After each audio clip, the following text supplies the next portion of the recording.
Hi, creators. I hope you've all been busy using those creative brains of yours. I had a wonderful walk this morning, and I've mentioned a number of times I'm starting to. I've been doing it for over a year now. As I walk along these country roads, I point to all of the plants one at a time, and I name it. I try to identify it. Now, the thing that's made this even remotely possible for me is I have downloaded on my smartphone a number of apps that can just point and click and it tells you what it is. And so I've been using that now, and I've got a fairly extensive, I guess, knowledge at this point. Now, I haven't tried very much, but I can identify by sight. Um, so on my walk today, I found comfrey, common comfrey, which is used for, well, they also call it bone net, I think, and it was used by Native Americans to help facilitate the healing of bones. Um, so I don't know a lot about it. I certainly have heard about it a lot without really knowing what it is. The other thing I have found, which we apparently have an abundance of, is black cohosh, which a lot of menopausal women might be familiar with. It's very good at mitigating or controlling more or less the menopausal symptoms.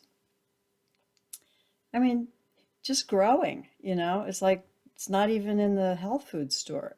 It's right here. It's everywhere. We've got healing herbs everywhere.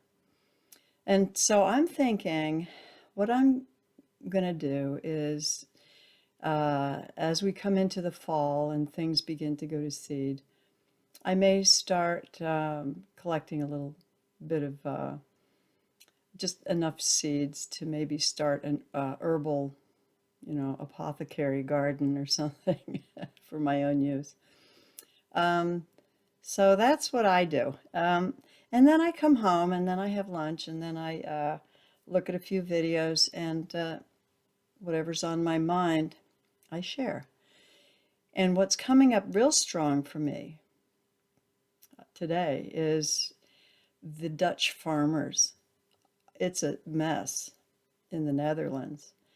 Um, the governments are putting on a heavy squeeze for them to stop using the nitrate fertilizer, something like that, some of the fertilizer that they have become dependent on because of the because of large corporate interests. They've become dependent on these things, and now they're being forced to suddenly get off of all of that, and it's impossible.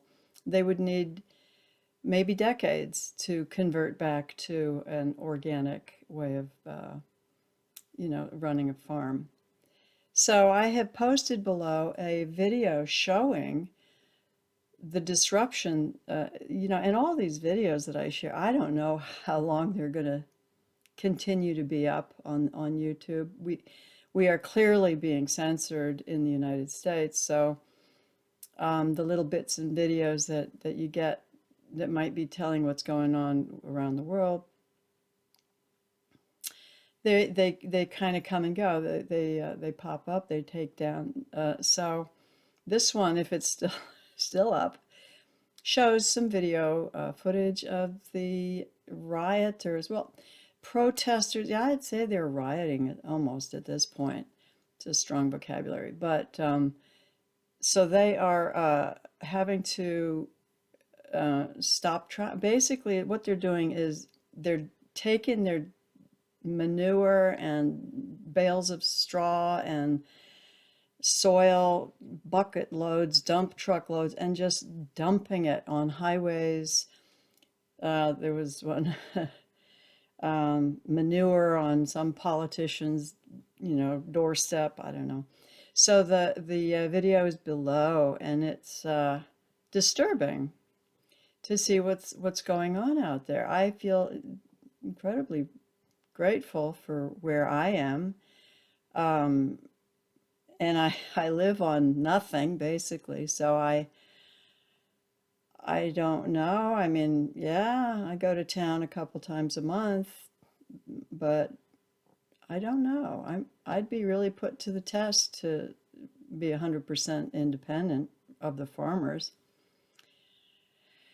I don't know. I mean, I've got a little garden.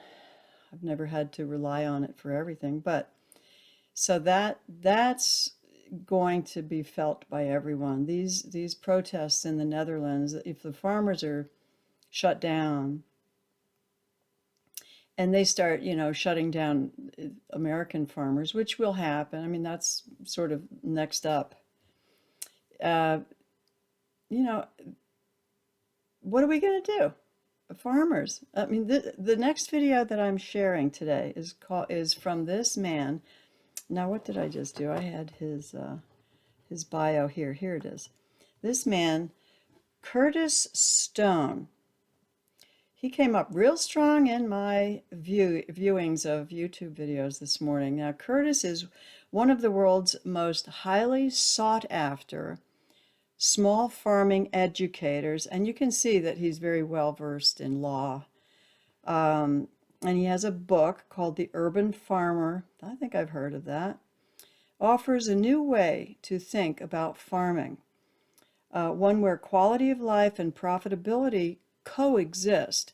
And today, Curtis spends most of his time building his 40-acre off-grid homestead in British Columbia. He leverages his relationships with other experts to bring diverse content into the homes and gardens of aspiring small farmers from around the world. Now that's his little short bio, and I will put his link below. But basically what he's saying is these farmers are wasting their time. And in a nutshell, why? Why are they wasting their time? Because they're not going to change the agenda. In fact, they're playing into it. This is totally what they expected. You're kind of validating it and energizing it. So this was a wonderful message to all farmers who are being squeezed like this. Don't play into, unplug from the system. That's all. I mean, you've got gardening, farming knowledge. Well, I've got a little tiny bit of foraging knowledge. Maybe, we can live off the land without being told what to do. So anyway, it was a very good argument, so I would highly suggest watching that. And then we can have a little more of a discussion. Now, this guy is really singing my song because he's using my language. He says, we've got to come up with our own story. And, that's what I've been saying. What's our new story? Are we just going to be fighting them forever and then fall under their power anyway at the end? Or do we want to just turn away? And he gives a good example of the high school bully, He's bigger and stronger. What are you going to do? He said what has always worked for him is you say, I see you, I know what you want, I hear you, and no. And then you turn your attention away to create, or do, or whatever, your own life. That's what I'm getting out of this, and that sounds really right to me. And the most beautiful part of all of this, not only is it asking us to wake up and start writing our own story, it's really very much in alignment with moving into the Aquarian Age. We're coming out of this age where we've had hierarchies and chaos and battles and conflicts, and we're going into this age, which has, as far as I know, I think the actual transition is, we're kind of on the cusp, but we're in it now.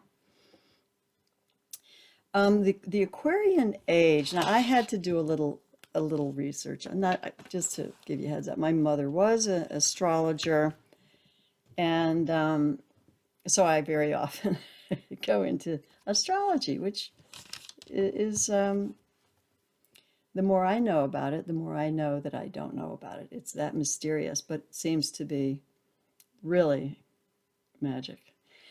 So Aquarius features. I will put the link below to this video about some of the characteristics of Aquarius, but I'll zoom through a few of them. Free thinkers. Okay, so I'm kind of superimposing this on top of the farmer issue, because it really says now is the time to unplug from all these, telling you what to do. And that story is, that chapter's over. So we're moving on to the next chapter. And this is your chapter. Farmers, what is your story? What is your chapter about? Free thinkers, open mind. They do have anger outbursts. Sorry to tell you that, Aquarius, but we are all going to be feeling that because we're going into that Aquarian energy. But music, the Aquarian apparently can't live very fully without music. So this is great. It's really singing my song, literally. Music, let's make music and find a way through music. They don't lie very well, so you forget about trying to lie. Okay, Aquarians, there's probably no Aquarians in politics. But they do overthink. They stay away from big ego kind of people. So that's, we take one look at this New World Order, talk about big egos. Yeah, we can do without that. So let's turn away from that, is what Aquarius is all about. We don't want the big egos. We don't want those who are trying to wield power over us. Aquarians can be sarcastic and funny.